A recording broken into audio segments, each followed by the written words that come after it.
Hello, I am Shara Srivastav, faculty in Mechanical Engineering Department from United Engineering College, Allahabad. The objective of this lecture is to understand the selection of a bearing from manufacturer catalog when both radial and axial force component is given. For this, we can take one question as an example and use Abdullah Sharoof hand data book. We can use other data books of different authors, then the value may be slightly changed. So take a one numerical problem. A single row deep groove ball bearing is subjected to a radial force of 8 kN and the thrust load of 3 kN. You can see from this figure there is a one axial load is there and one radial load is there, and the values of this radial and axial component is given in this problem statement. The shaft rotated 1200 rpm and the expected life designated as a L10H of the bearing is 20,000 hour, and the minimum acceptable diameter of the shaft is 75 mm.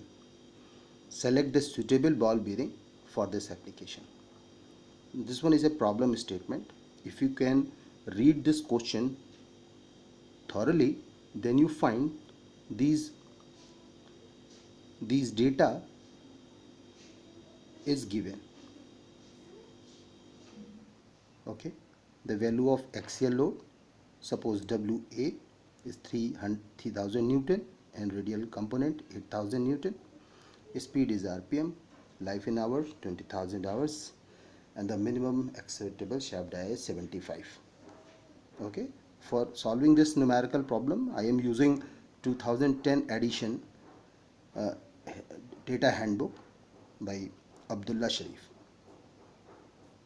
Okay, for selection of the bearing, first we calculate the data for calculating the total dynamic equivalent radial load.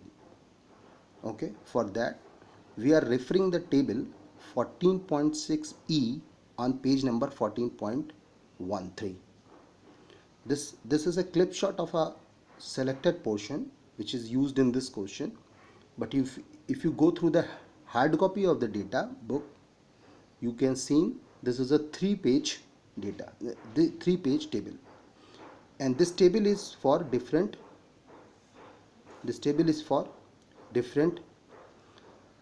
type of the bearings. Okay, you can see here this is a radial groove ball bearing.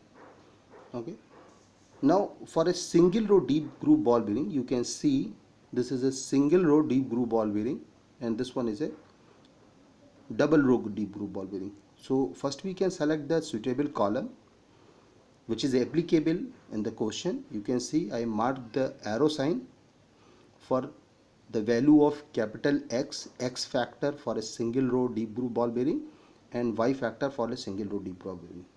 You can see for a single row deep groove ball bearing the value of X is 0.56. Okay, and the value of Y is varies from this point to this point, 1 to 2.3. Because C0 is not given, so we can take a average value of Y. So you can choose either 1.55 or either 1.71 for solving the numerical problem. Just a trial and error method. We can select the one value and find the conclusion. Then we can retrieve it. So the calculated value of the dynamic equivalent radial load is what? Suppose we can take a value of Y is equal to 1.55 and X is equal to 0.56. Then you find the value of W is what? 8980. Okay.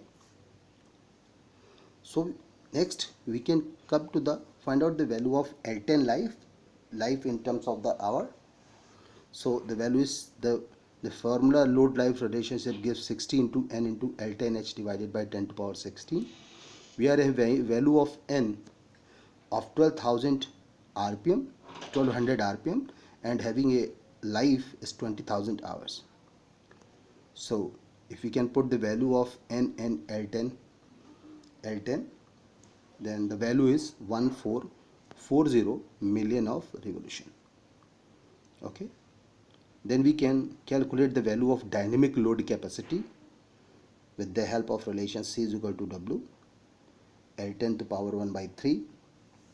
Put the value of W, which is calculated in previous slide. You can see the value is 8980. Okay. Then we put the value of 8980 into 14.1440 into 10 to power 1 upon 3. It's a ball. That's why the value of small k is equal to 1 by 3. And the calculated value is 101,406.04 Newton. Okay. For this value, we can refer to the another table 14.22, which is deep groove ball bearing. I am having a screenshot of this page. So you can see for a 17.5 mm inner bore. What is inner bore? It's shown in this picture. It's a small d. If you can see, this is a small d. Now we can take the value. This one is a small d.